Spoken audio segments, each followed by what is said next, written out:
Hi everybody and welcome to today's video. I thought an interesting thing to do would be to do sort of follow-up reviews of some of my favorite pens or the more controversial pens that I sort of cover on this channel. And if we're talking about favorite pens, well, none really come close to this. This is the Visconti Homo Sapiens Bronze Age, and this is my 2-year follow-up on this pen. I personally can't believe I've had this pen for 2 years. I remember buying it. I remember waiting for it. I bought it from Apple Boom Pen, and I originally got it with a two-tone medium nib, and I was instantly in love with it. I did an unboxing. I did a full review a few weeks later. I love it. And I have featured this in a number of other videos, including my top 3 pens for Apple Boom Pen video, which was launched, I think, a couple of months ago now, which I'll link to down below, which gives a bit of a background to how the pen came into my collection. A little while after getting it and after the review, I really wanted this to be like an everyday, one of the pens I could cycle through in my everyday carry sort of setup, along with a couple of pocket pens and a couple of things like the Lamy 2000. I wanted this pen because it's rugged and it's beautiful and it's heavy and it's durable and all that. I really wanted this pen to be a pen that I could carry around every day. The issue I had with doing that was the nib, and not because it's a Visconti nib that is inconsistent and, you know, not reliable and all of that sort of stuff, simply because it was just such a beautifully broad and wet medium that on some of the paper I was writing on, and I'm not even talking about like non-fountain pen friendly paper, just some of the, you know, the nice good quality notebooks that I was using for work, it was just too much. Inks I've had in this include things like Diamine Oxford Blue, which is an absolute favourite of mine, Robert Oster Tranquility, which performs beautifully in this pen, Ackerman Simplicity's Violette, one of my absolute favourite purples, and then I've had everything, you know, down to a couple of sort of more, you know, interesting inks from sort of smaller brands, and like what I have in there now, which is the Birmingham Pen Company Boiler Room Blue Black or whatever it's called, the original formulation. So what I did was I went on the lookout to get a fine nib for this pen, and this was right around the time that Visconti were changing from the 23 karat palladium nibs to the 18 or 14 karat gold nibs. And so the palladium nibs were really, really hard to get, and I really wanted a palladium nib, but I wanted one that wrote really, really well. So in the end, I got a fine nib, but I couldn't get the two-tone because they were just no longer available, so I just got the chrome-coloured nib. Now, what that did for me was that that didn't have any say on my aesthetic enjoyment of the pen. I actually quite like the look of chrome coloured nibs. I prefer, say, even silver jewellery or white gold jewellery to gold jewellery.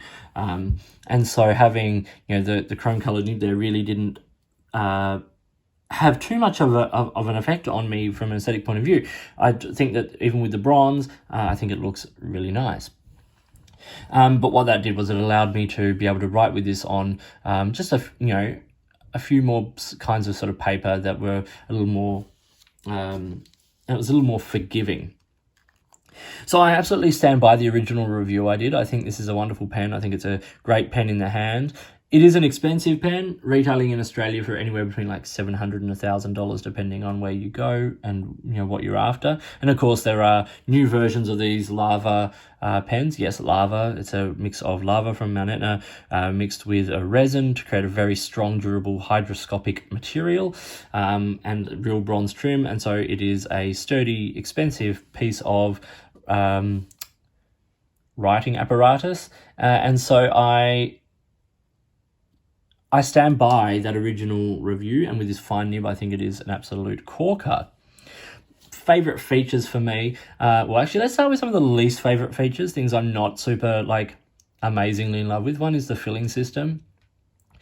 It's really hard to get a big, good solid feel on this, and also you never really know. There's no ink window, nothing like that. Also, it's a bit of a pain to clean. It does take more time than a cartridge converter or, sort of some piston fillers. I am a big fan of cartridge converter pens. I will stand by that for ease of cleaning and for changing of inks and things like that. It's just such a great system. So not a huge fan of the filling system. Also, like having to clean, if you get ink on the section, it does sort of stain. So it does take some extra care. Things I love, firstly, the material. Yep, lava, very cool. Love the bronze. I have a couple of times polished the bronze, but the more I have it sort of patinaed like this, I actually really enjoy that. I really enjoy the hook and lock system. It's a simple quick draw system for opening up and closing the pen, but it is incredibly secure. It's got a little bit of sort of bounce in it, which I like. I do like the feeling of the section in my hand, and because those threads are quite blocky, they're not sharp under the fingers at all. And also what I love about this pen is the weight. It feels substantial in the hand. The balance is great. I never post this pen. It's a good size, and it feels excellent weight in my hand. So lots that I really love, and I just love the feeling of writing with this pen, and also what the pen means to me. As I said, watch that Appleboom pen and video if you haven't, to see why this pen is in my collection. So what I have here is Clairefontaine 90-gram paper, and this pen is the Visconti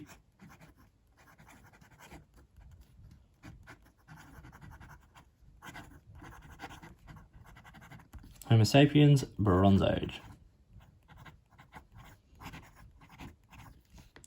As I said, this is a fine 23 carat palladium nib, and it is smooth. I think the camera will be picking up more of the feedback noise than you actually feel on the page. On the page, it is incredibly smooth. And you know what? It's a little bouncy. You can probably see just that little bit of sort of bounce in the nib. Not a flex nib, but it does give you the chance to have a tiny bit of line variation. And I certainly wouldn't push this beyond its comfortable zone. Reverse writing with this is probably a bit scratchy. Always has been, dries out. As I said before, sorry, the ink here is Birmingham Pen Company.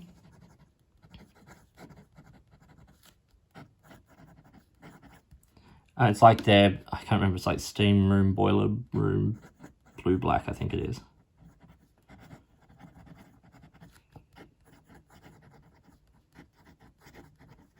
I'll put the actual name of the ink on the video here. Some of these original Birmingham Pen Company ink names are a little long and convoluted.